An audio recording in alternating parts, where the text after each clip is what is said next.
Good morning, heart and soul.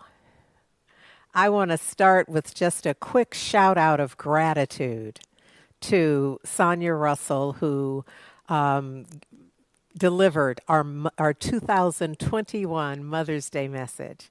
I am so grateful. Thank you, Sonia, for that. I just heard Ron say from our vision statement that, and here's what came to my mind is that in 2009, September, October timeframe, we didn't have much of a runway in terms of our launch and creative process, creative visioning process, etc. But what came to us was this idea that we are a loving and compassionate, world-class teaching and empowerment ministry. Now that came to us. We hadn't had a class, we hadn't had anything but gathering in my house trying to discern what is this that we're giving birth to. So like all purpose statements and vision statements and intentions, they're aspirational. As I stand here today, 11 years later, I have to tell you, I'm kind of feeling like we're a loving and compassionate world-class teaching and empowerment ministry. And that's important for me to establish because, for the past couple of years, we have declared that our theme is adventures in faith. And now what we've added is rise up. And so for me, this notion of teaching and empowerment and putting those together, there has to be so how are we going to do that? So it's not just, our intention is to never just play with words, to just throw some words out there because they sound good. It's always that there often are multiple applications, multiple ideas, multiple paths to get to absolute clarity in all of this. So I come today wanting to focus some, and probably I'm thinking, at least this is what I gleaned this morning, that for about the next month, we're going to be focused on kind of the how-to. How are we going to do this rise up? How is it that, what's the expectation and what are some of the tools and processes? What is it that we are going to engage with this intention? Now, first of all, let's just get a little enrollment going because there's no point in me spending all that time talking about how to if y'all don't intend to rise up. But if in fact we have an intention, a shared intention of rising up, rising above conditions, rising above the rumor and gossip, rising above our fears and our doubts, rising above the worry, the repetitive, whatever it is that is going on in our hearts and minds that hold us, that freeze us. How we're told that there's the fright or flight. Well, that fright part of it is where you're just frozen. And so how to rise above fright or flight? How do we do that? And I'm not pretending. It's not like I got a secret salve or I'm not doing a little infomercial on how to do it. My sense is that we'll get through this together. We'll begin to look at what do we already know? Because the chances of us resonating with this notion of rising above conditions, problems, challenges, that the likelihood that we would resonate with rising above it and not having a clue how to is between, old folks would say, slim and none. So look at here. Slow down, Andrea. What I'm offering is that we already have a level of knowing. We have a knowledge base, which if and when we tap into it, it will stand us in good stead. We're already set with everything required for the journey, but we're going to have to pay attention to it. We're going to have to act like we already have it. Not just hear me say, you had it all the time, but begin to act as if you have it. There's this, allow me to just share this. Oh, there's so much. When I start stuttering, it's just because there's so much going on in me that I almost don't know where to start with it. So here's what just came to my mind, that of late, I have invoked a bit of a new practice.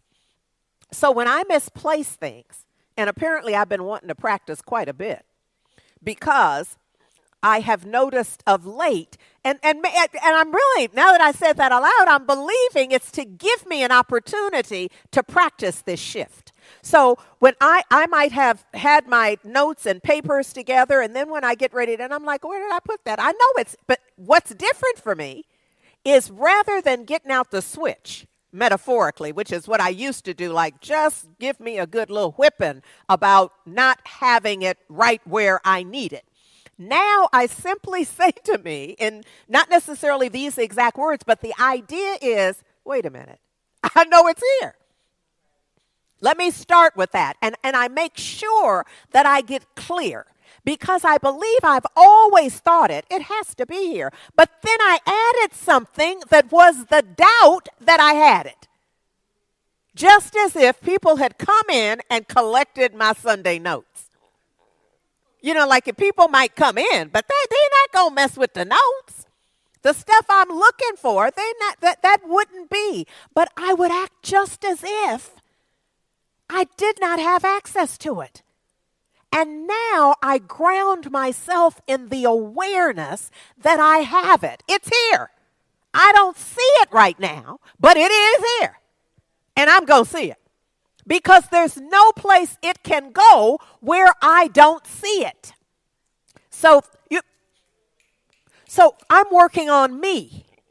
So this how-to is, we're going to work on ourselves. We're going to discern that we already know some part of this. And there may be a part that we're going to have to mix in and include. That's why we offer the classes. Some of y'all could teach the class. We're not inviting you to, but what I'm saying is that the fact that you already know does not mean that there isn't value in you getting right back in the pool. You getting right in with your current awareness and decide to know more deeply. It's this idea, I know you've heard it before, this notion of taking a piece of, like a baby's diaper is a great kind of fabric to use for this example, and just dip it in indigo dye. And that first dip, it's going to absorb some. Because that's why I said a baby's diaper, because I don't mean the pamper, we got to go back. Y'all have to keep up. I don't mean the stuff in the box on the shelf. I'm talking about your cloth diapers like, my mama had to have for us because there were none of the other stuff. But the idea is that first dip, it certainly picks up some of the dye. And you could be done then. But I'm saying, no, I'll take the class again. Why? Because you dip it again, and what do you notice? Oh, my goodness. It takes on more. There's greater saturation. It's bluer now. Oh, but look at here. Dip it some more. And you could be shocked at the degree to which it absorbs it. And you could be shocked in your own life as well. The degree to which you can absorb more wisdom, have a greater awareness, expand your relationship with the divine, the degree to which you could know something more and then live your life like you know something more. That's what we're talking about, not whether you know, but whether your life begins to offer evidence. Now, if you know me, you know I believe in a soundtrack. And so today, I'm really featuring a couple of songs that are key to my soundtrack, the soundtrack for my life. And And I want you to understand why. Not just because I can rock to them, not just because they sound good, but because they feed my soul in a way that once I sing along with it, and I'm going to invite you to sing along. Now, if you were in the room, I'd have to say, do not sing along. It's based on what the CDC told me to tell you. But because you're not in the room, just have at it. Have at it, sing along, get this in your spirit so that when stuff comes up, you can respond in the way that you intend. You'll respond in alignment with what you absolutely know and are beginning to dip your consciousness in with such regularity, with such frequency, with such consistency that you begin to just shine in the awareness of this perfect truth. So look, using our theme, adventures in faith, here's what I'm hoping you can consider. That there is a consciousness to which we might aspire. One in which we accept all change as spiritual adventure. Just for drill. Don't let it worry you out right now. Just for drill, which is my way of saying try it on for size. Don't challenge it yet. One in which we accept all change. Everything, it's a spiritual adventure. That's your first thought about it. Checked it. Checked it and wasn't in the mail after all. It's a spiritual adventure. Wonder how this thing is going to unfold. See, I don't know if you can begin to see the opening that's right there. So-and-so didn't call me back. Oh, this for sure is a spiritual adventure. You might get you a spiritual adventure partner because you're in training for seeing the world in a new way and whatever's happening in a new way. And so your spiritual adventure partner is the one you text or the one you call or the one you direct message to say, ooh, a spiritual adventure is jumping off right here. And they don't even have to know the details. That your agreement would be that they would then text back or message back, whatever it is to say, ooh, gone, girl. Be in the adventure. Or whatever it is you decide. Know it is all for the highest good. And be willing to discover the divine in every new experience, circumstance, and condition. So whatever comes up, you're like, oh, are you trying to fool me?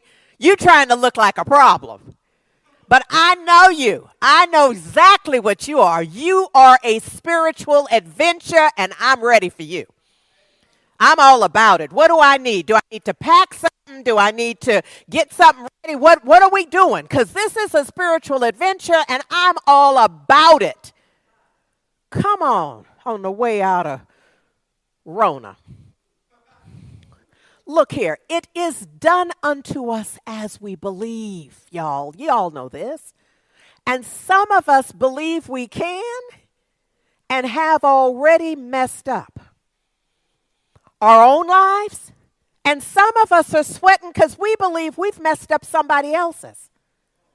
And because we believe that, we're living in the guilt, the pain, and the burden of this belief. But I've come today to tell you that all that you're sweating, it all fades into God. It all fades into God. When you finish with it, when you're willing to turn loose the worry, the pain, the struggle of it, it'll fade into God. In a second, I'm going to give you Ricky Byers. Some of the lyric that she's going to sing for you. And I need you to get it because I'm wanting you to sing along. Or if you don't know the lyrics, I'm wanting you to feel it. I don't know how you're going to do it, but I'm encouraging you to open yourself. Because she says to us very plainly, in my pain, right there inside my weakness, in my pain, there inside my weakness is the seed of something greater in me. The seed of something greater in me. And the shame, come on now, the shame of not choosing higher.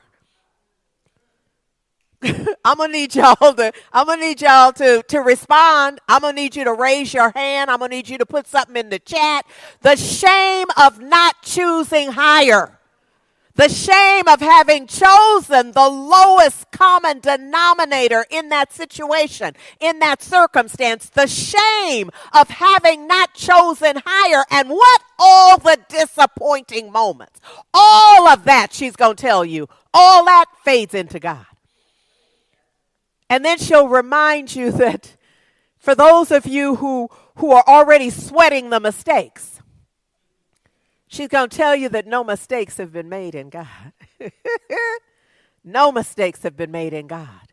That all the ways that we think we have failed, that in God, it all fades. It all fades into God. Y'all have to be ready for Ricky by now. So I present to you right now, vintage Ricky Byers. It all fades into God. Take this to heart.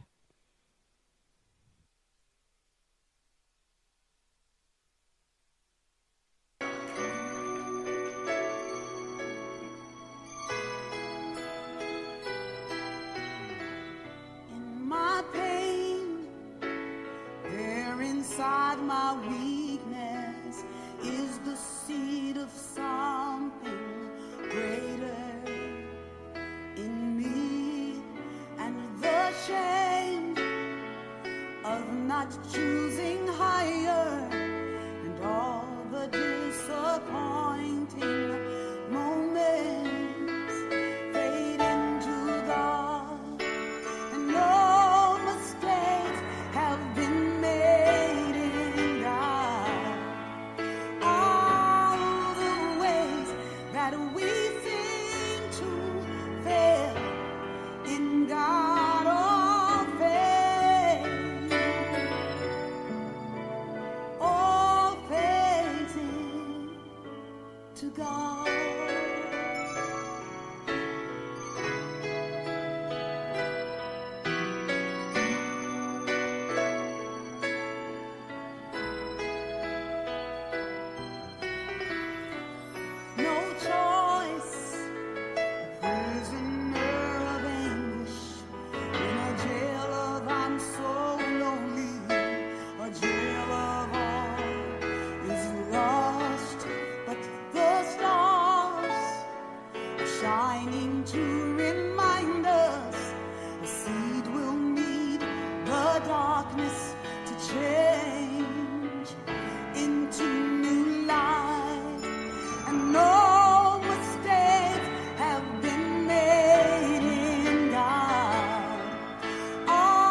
Oh, Sookie, Sookie now. Come on. No mistakes. So look here. We're not going to pretend anymore that you have made such mistakes in your life that you can't move forward, or that you have been a part of mistakes that have been made, because that is all a part of life. I know y'all heard the part in the song. You may have to research the lyrics. I don't know what you're going to do, because I'm going to need you to get this down. No choice. Because see, this is how we pretend when we get invested in the mistakes we've made, and oh, ain't it awful, and ain't I awful, and oh, if you knew me you wouldn't like me, and all of that.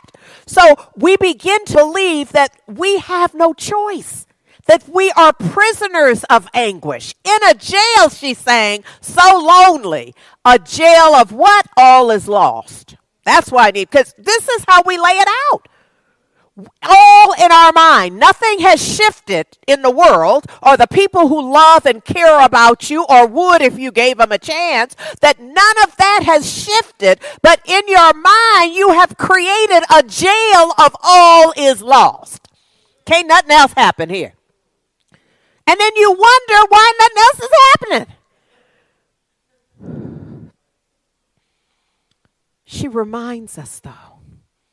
In fact, she said, remember to remember. She says, the stars are shining to remind us. This is probably one of my favorite lines in this. That a seed, come on now, y'all.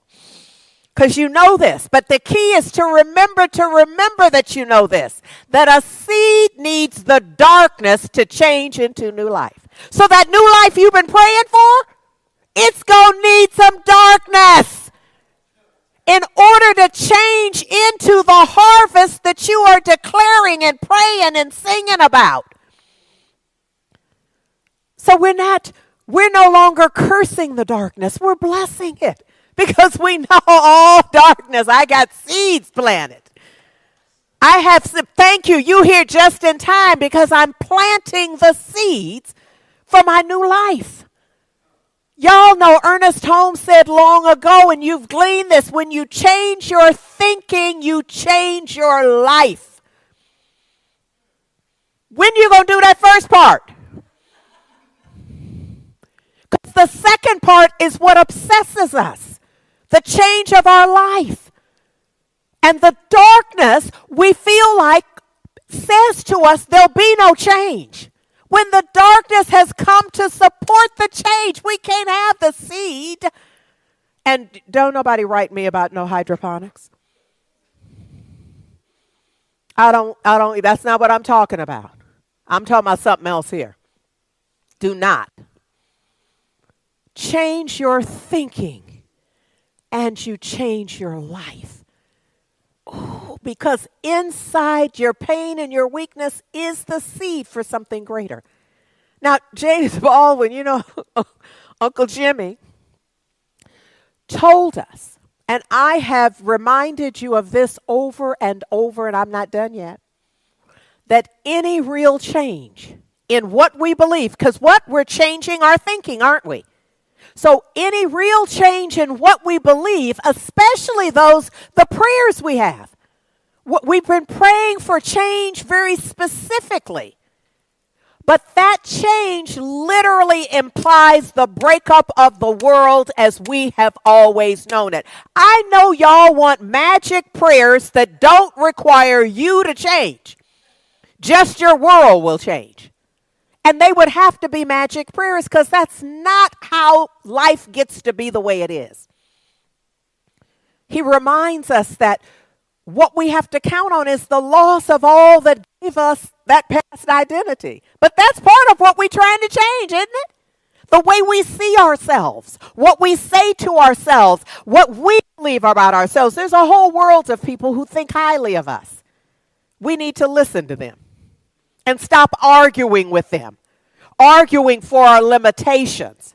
And like, oh, you just don't know what I did before, what I ate before, what I thought before, where I went before. None of that has anything to do with it. We're talking about we recognize the God in you. We see the divine in you, and you want to argue for your limitations. I'm going to invite you to hush.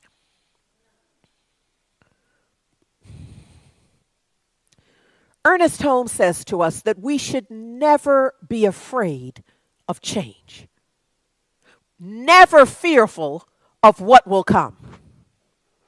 He says instead, we should bring to each new event the influence of the creative nature of our thought. We have to know something in this. We can't just let life unfold and we be spectators and just try to figure it out from a worst case scenario standpoint. Each of us has a personal and intimate relationship with the infinite. We already have one. We probably don't know it, and we're not actively engaged in it.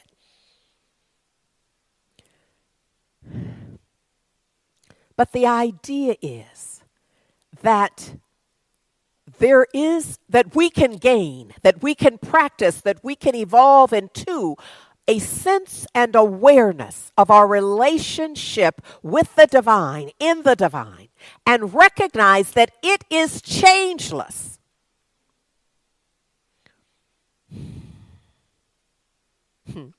And we'll get better at this with practice, by the way. I'm not expecting that just hearing it right now has it. We'll get better and better with practice. In our relationship, we're trusting. And we'll begin to say aloud as we sing the lyrics. See, I'm suggesting you memorize them on some level. So that in a moment you will see that God is the orbit in which you are spinning, that it's the very gravitational pull of your life. And you see, once our consciousness becomes stabilized through a sense of security that's founded on the conviction of the nature of God, not your circumstances, but the nature of God, both of which are present always. See, this is why that intimate relationship is so essential. Because you're going to have some stuff going on. Oh, have I led you to believe in any way that coming here and doing what I suggest do and reading what we're reading and reciting what we recite is going to have you be immune from life? Why would we be talking about an adventure in faith if you ain't going to have no adventure? So the idea here is that the sense of security that we all want, we have it. It's in the nature of God. It's not in the circumstances and the situation, nor is it in the people. It's in the very nature of the divine. And we come to an inner awareness that the creative intelligence of the universe resides at the very center of who and how we are. Somebody would say it reveals whose we are. It's the natural outflowing of our inner security, because that's the only security. No offense, security guards and those in the field, because that's a thing, but that's not what I'm talking about. I'm talking about that in the darkness I realize when it looks like my world or feels like it's so chaotic and that it's spinning around me, I realize that no, God is the very gravity of my life. That it's the orbit, in which I am spinning. So I'm spinning, but I'm spinning in the divine orbit. That's my security. And in that, we realize that our challenges change to opportunities.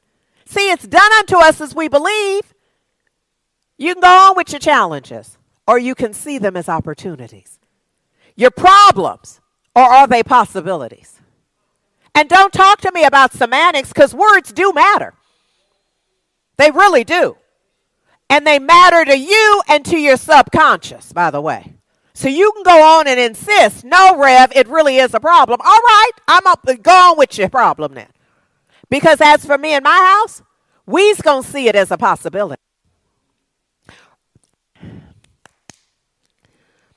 This notion of proceeding into correct action. The correct action brings forth solutions. It begins with a thought. How do we see it? Here's what I need you to know. You are not the victim of verdicts. No verdict. None. Not one about, not medical, not economic, Ernest Holmes says, not age, not social, not financial, unless you insist upon being a victim of the verdict. Because there's really only one divine verdict that's on you. And it's who you are, whose you are. That you are an eternal divine descendant. If you're looking at it on the screen, you know, I've taken some liberties because, of course, in Ernest Holmes, if you find this written by Ernest Holmes, it says son. Well, we're not all sons, S-O-N, but we are all descendants of the divine. Yeah. That's something for us to get. That's something for us to know. So look, I invite you, in addition to just singing loud along with Ricky Byers, I invite you to affirm with me. And it's on your screen now. And we're just going to affirm this together. There is no power opposed to me as its beloved outlet. Let me pause for a moment. Take that in. That there's no power opposed to you as its beloved outlet. You are that. It's not opposed to that. It's not like you didn't do right yesterday and you're not going to do right tomorrow and so you don't get none. That's not how it works. That's what you've been told. But that's not how it works. And we continue together. I now erase all opposition within my own thought, and I am a free and open channel for omnipotence.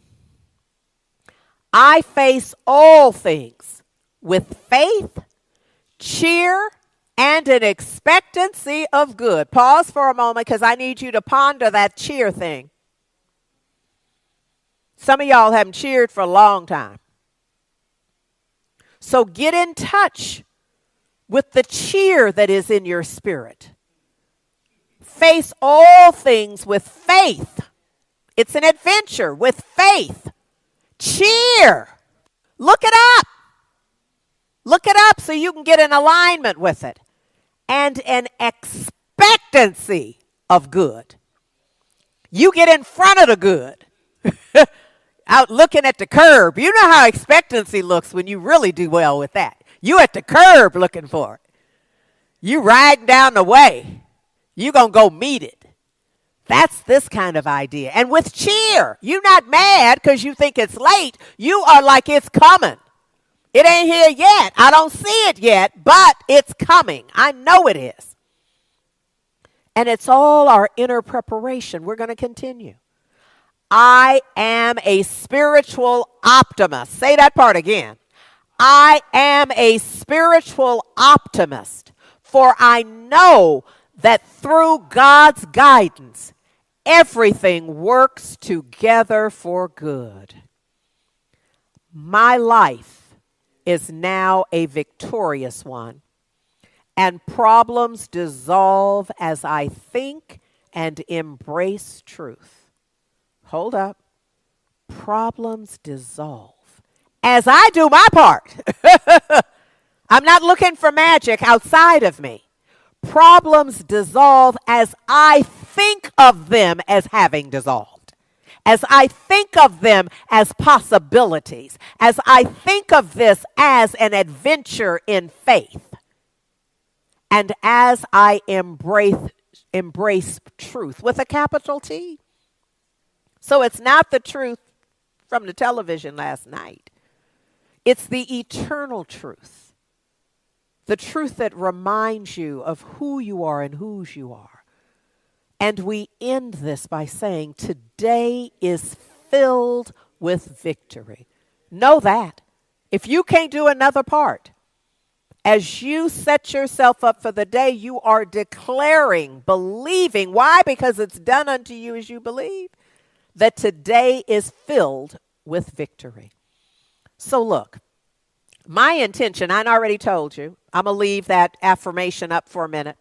But my intention here is to inspire you to let go of the stuff that's holding you, the sticky stuff on your feet that's keeping you from moving in the directions that you really want to go, from jumping higher, from rising up. What I want you to know, I want you to move stuff out of the way so that you can let something turn you around. Ricky Byers sings it this way. She says, and I'm going to bring her on in just a moment, but I want to set it up again because I want to get it in your spirit. She says, I gave up mental contamination. See, I'm inviting you to do likewise. I'm inviting you to do likewise, to give up the mental contamination and start building a spiritual foundation. She says, the world all around me was falling down. James Baldwin tried to tell you that that's what's going to happen. He says, it's the breakup of the world as you've always known it. So Ricky sings to us, the world all around me was falling down. And then look at here. She said, when it crumbled, I saw higher ground. Woo! You better ask somebody. So we know the world is going to break up because we're praying. We are living in new ways. The way we're living, we can't live that way in the old world. So there's a new world that has to, that we're calling forward through our spirit. But for anybody who's worried about, but what about this world? She said it's going to crumble. It's going to fall down all around you. Wait, but hold up. When it crumbled, I saw higher ground. Oh, I love that part. Something happened where inside of me I stepped into my true identity. Oh, Lord, help me. I stopped and the Spirit got a hold on me. That's where I'm leading you.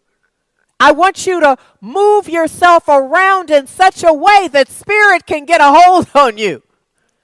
And that something then can turn you around. This is my last little part, but I want you, in fact, I'm going to ask you if you can get up, because we're going to dance this out. We're going to dance it out. We're going to dance it in. We're going to dance it all around. She said, look, when our feet are placed on that higher ground that you saw, when it all fell away, you're like, oh, Lord, I was trying to hold on to this.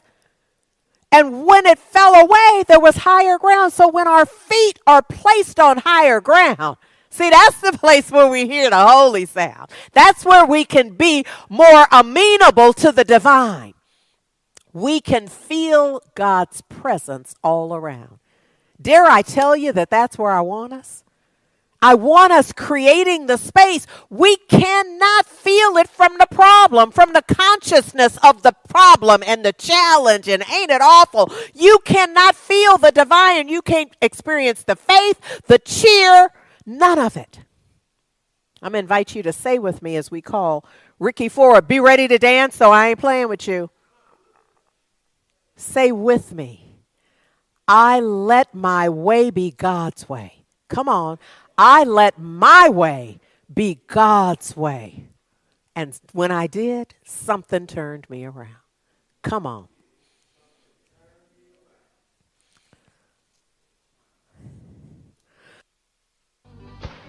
I was headed in the wrong direction. In life making all the wrong selections. I was blind to a world that I could not keep. Some call it normal, but it's insanity. Something happened inside my head. A surge of life pulled me from the dead. And I stopped, and the Spirit got a hold on me. Something turned me around. And if you want to find me, tell you where I live, it's on higher.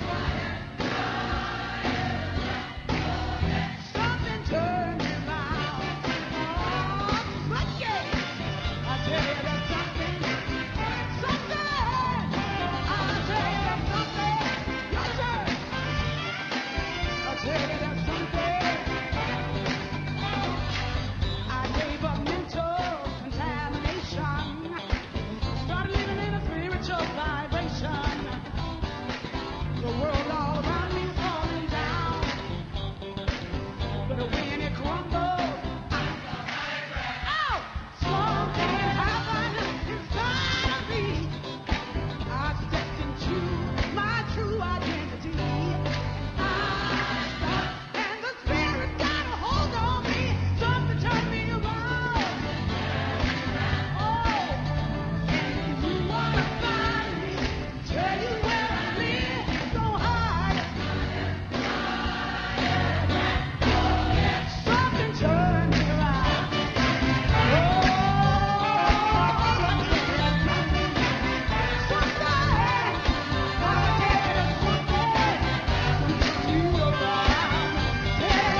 know that right where we are, the whole perfect and complete nature of the divine is. We're going to stop right here and know that God is. And I am. We are. All is. Life is. And it's all because God is. The living one is. The strong one is. We're going to stop and just recognize the whole perfect and complete nature of the divine that is covering us from top to bottom and side to side, that in and throughout, I stand here knowing that I am one, that we are all one in the divine. That there's not a spot where the divine is not. And so that covers me. That I am squarely planted, living the life of the living one, the strong one. And that the life of the living one, the strong one, is living me. That I am breathing the breath of the living one, the strong one, and the breath of the living one, the strong one, is breathing me. And when I remind myself of that, when I recognize that that is true, when I realize that there's not a spot where the divine is not, that means in and throughout the entirety of my being, I am one in the divine.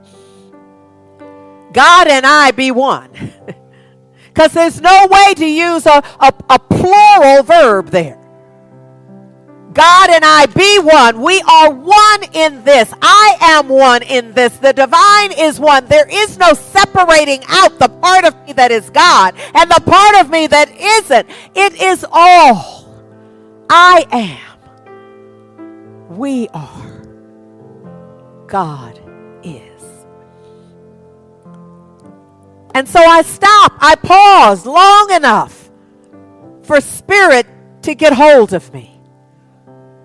For me to know that this word is spoken to simply remind us of the love of God.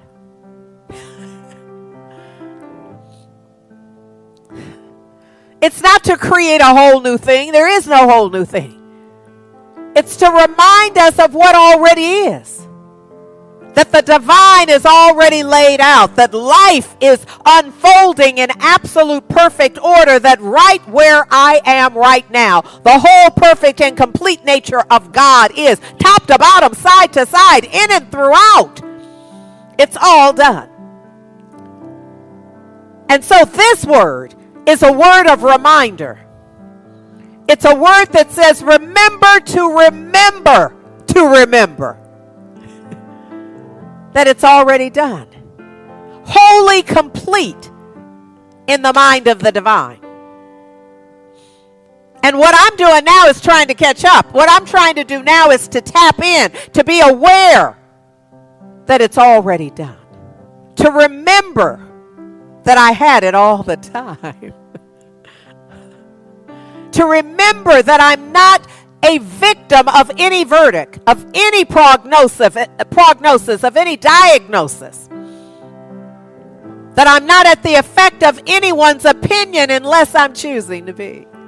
Unless I just let go of my dominion and my omnipotence and decide to invest in what is not true about me. Oh, and I speak this word for me, because I know it's true for all of us.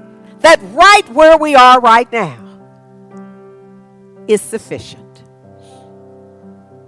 That we have everything required, everything needed for whatever the next step is. We're not required to see the next step. We're required to trust, to have faith.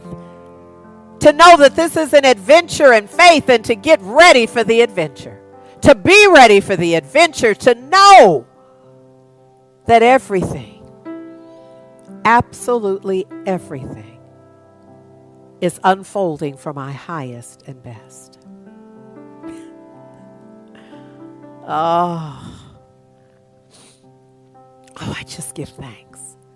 I give thanks for the divine unfoldment of that is perfect for everyone within the sound of my voice. That I'm not trying to know for anyone any specific thing that is. What I know is that the knower knows, and that that's sufficient. What I know is that the knower knows, and that's good enough for me. And so I just let this be. I let it be. I present this word, this energetic presence that I am, my willingness into the perfect law, which I know is love. And it's out of that activity, the activity of law, that this unfolds. I know that my word cannot possibly return to me void. This word is an opening for the divine. I just give thanks. I give thanks. And in gratitude, I let it be. Delivering this word into the perfect activity of law, I seal it for all eternity. And I declare, and so it is. And if you want to meet me, tell you where I live, it's on higher ground. Come on, Ricky, take us out. Y'all get up and dance. Come on.